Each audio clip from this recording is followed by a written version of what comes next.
All right, let's get this started.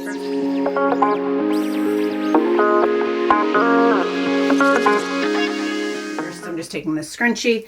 I've already curled my hair. So many questions about how I curl my hair, so I figured I'd show you. This is just a Babyliss Pro 1-inch. This, guys, I have a T3, and this thing blows that out of the water. It just smooths your hair. It's so nice. It's so hard to explain. So I'm going to start out. First thing I always start out with and use is the Too Faced Hangover RX 3-in-1 Set, Refresh, and like Prime, Set, and Refresh spray. Always use that at the beginning and at the end. Now, I do want to say what I'm doing here today is nothing groundbreaking. We're going to talk about fillers. That is why you are seeing puffiness all over my face, up through here, and all around. My lips are crazy, crazy, crazy puffed. My cheeks, not as much so. So we will talk about what I've had done, what my thoughts are, how long I've been doing it, all that good fun stuff while we get ready, right? Why not? Haven't done that in a while. So I would say grab a cup of tea, a cup of coffee, whatever your poison is, a glass of wine, and let's chat. My eye drops are my favorite thing. I will say with this too, again, another thing that's not so groundbreaking is I have lash extensions on at the moment. So you're not going to be like seeing a lot of lash stuff or false lashes or mascara or any of that good fun stuff. I am using the YSL All Hours foundation that I have really been liking in the color, I'm trying to find the color, BR40, Cool Sand it looks like. I'm just gonna, this is like a coaster type thing. My beauty blender, and I always start on my jawline. It's just my go-to area to start with. So let's start by talking about filler.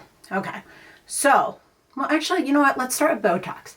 I've had Botox since I think I started when I was 30 or 31. I forget which one it is, 30 or 31. I am now 46 years old.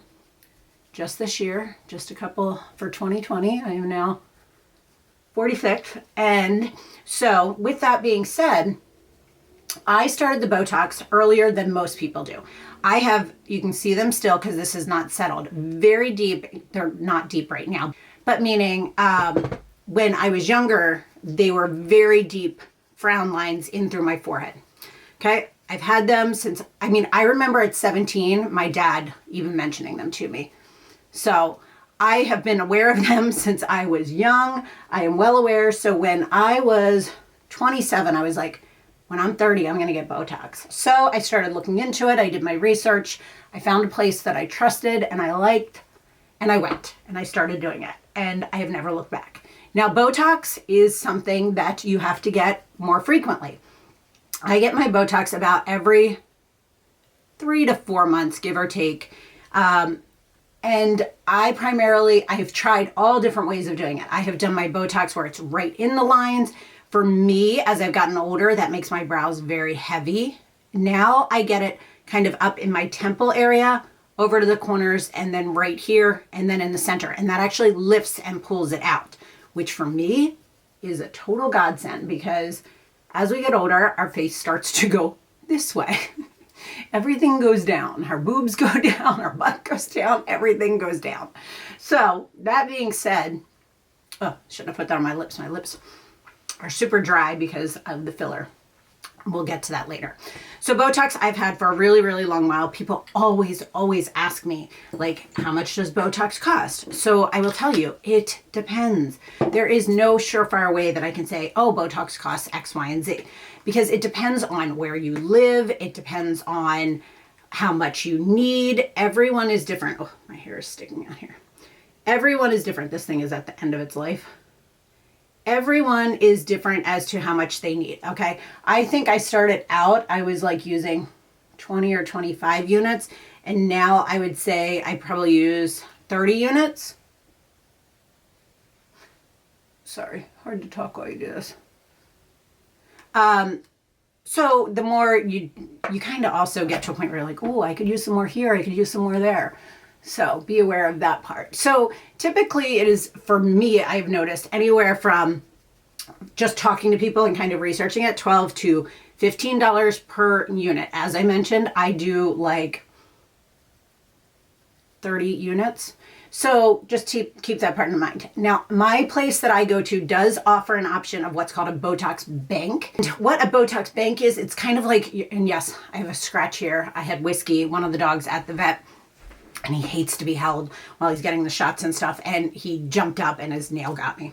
Nothing of importance. So, all right. So Botox banks are generally something that you can pre-purchase.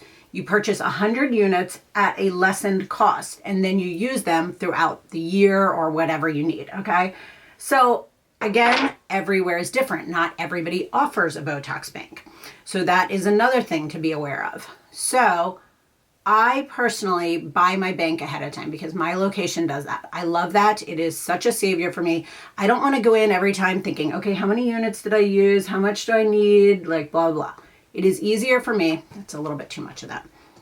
It is easier for me personally to purchase it at one time. It is more money when you buy it at that earlier time. However, it makes it easier in the long run. I'm aware it lasts me a little bit under a year, and it just makes it so much easier for me. So that is what I do. So that's the Botox part of it. Now let's talk filler. I started out, the very first filler I ever did was in my lips.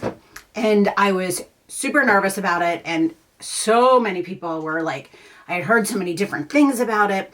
Now, I do want to preface this with, I have a crazy high tolerance for pain, like very high tolerance for pain. So keep that part in mind. However, I will say that they numb your face beforehand. So when you are getting numbed, you're sitting there, you put this numbing stuff on and you sit there and you wait for the numbing cream to kind of activate, I guess, for lack of a better term. You wait for it to set so that you're not going to basically feel much of what's going on. The lips, they do say, are the most sensitive. I found that they are sensitive. However, the Cupid's bow, this area right in here through the center, is the most sensitive. When they do in through these edges or down through here, I should take my brush right down through here or through these edges, I don't have any issues with it. It's a little pinch. If you've had Botox, it is very similar to feeling of that for me. However, the actual injections are so quick. It's like you can tolerate it. It goes, it's in, it's out, it's done, it's over with, right? Overall, it is a very quick process. So it's not like you're sitting there for hours feeling this. It's probably about 10 minutes at the most. I mean, that's like at the most, I'm saying 10 minutes. So with that being said, it is tingly. You feel it a little bit because of the like pressure. You kind of feel your skin stretching a little bit. But I will tell you, the thing that I find to be the most irritating is when the numbing wears off. That actually bothers me more, not because of the pain of the lips, but it's like your lips are super dry and irritated. It's like because they're stretched out a little bit, it's just super annoying. I hate that part of it. Now, when you get home that night, I usually suggest someone to take Advil or an ibuprofen or whatever you want to take that is an inflammation one, because as that numbing cream wears off, it is a little bit tight feeling because your lips have stuff in it, you know, and it's kind of like being puffed up, but it's more uncomfortable. It's not something that you can't withstand. It isn't something that lasts the whole time while you have the filler in. It's just for, I'd say, 24, maybe 48 hours for me. These are all just my experiences and what I have dealt with thus far. So then the day after you wake up, again, your lips are still really dry is the key thing. They get dry and because there's more of them showing and it's harder to lick them. The funniest thing for me is I whistle for my dogs all the time and I can't whistle for about a week. I'm like, like I just had it done and I'm like nothing. It doesn't work. In the beginning, it is a little difficult drinking things. I'm a day out. Straws are difficult in the beginning. It's that like duck lip, you know, you can't do that. You are swollen in the beginning. The swelling goes down as you go. When you first get them done, you're like, oh my gosh, these are too big. this is too much. It's not. The swelling will go down. It will get more natural looking. It is very easy to deal with, but it is kind of funny in the beginning. So over the next couple days, I would say it does take for me about, I'd say about 5 days to be fully back to completely normal, like no swelling, no issues, no, you know, tightness, no anything. So, but you're going to feel like you notice it more than anyone else. It's so funny. Now, the difference is with filler is filler will last you a year, year and a half. Everyone is different. So it does last you much longer than Botox. Now, that being said, another caveat to that is, although it does last you longer, the cost is higher. You can purchase most of the fillers. I do Juvederm in my lips, but there are many other options for this, and I've tried almost all of them. You can purchase a half syringe. So the first time, probably, you're going to either do, I did a full syringe my first time, I believe. And then I've done a half syringe to fill in between. And I'd say every 3 to 4 years, I need another full syringe. This time I did a full syringe. That's why I figured I'd talk to you guys about it while I was doing this. Now, the cost for a half syringe is anywhere, for a half to a full is anywhere from $300 to $1,000, give or take. Could be up to $1,200, could be up to $1,500. Depends on what you need. So a half syringe is obviously half the cost, give or take, of what a full syringe is. Sorry, putting a little, I like lip stains. However, with my lips being swollen and puffy, I don't want anything drying on my lips is the first thing. And then second, I also don't want anything that is going to draw more attention to them because they are more swollen right now. So I just want a nice, healthy shine on my lips. This lip gloss is my favorite. I have so many of these. I have like one in each car. I have one in the my purse. I actually have 2 in my purse. I have one downstairs where I get ready. I have one in my vanity. I've got them everywhere. So for the most part, I'm kind of done getting ready. All right, last thing I tend to do is I take that same spray it on, and let's just keep chatting a little bit while this is drying. Sometimes I put eyeshadow on. Today I'm just not doing that. I just wanted to talk to you guys about this filler more than anything. So the cost can vary. Now, filler, you can also, I have had filler under my eyes. I don't do that anymore. Honestly, I don't do it because once I started using this, the Colleen Rothschild Retinol Supreme Eye Serum, guys, I don't feel like I need the under eye filler anymore. Now, this time I went in, I should probably have left my hair back. I did do filler in through my temple, through here, to kind of, it lifts and sculpts your jawline. So if you have a double chin like I do, like mine is not tremendously bad because you're looking at me from a different angle, but it helps to sculpt out your jawline a little bit and lifts up and gives you more fullness in through here. I thought with that I was going to be worried about my dark circles. If you're like, how dark are your dark circles? Go back to the beginning of this video where I started my makeup and you can see them. But I did do this for the very first time. Again, I just did it yesterday, so I don't know what my final thoughts are on this. It was my first time doing this.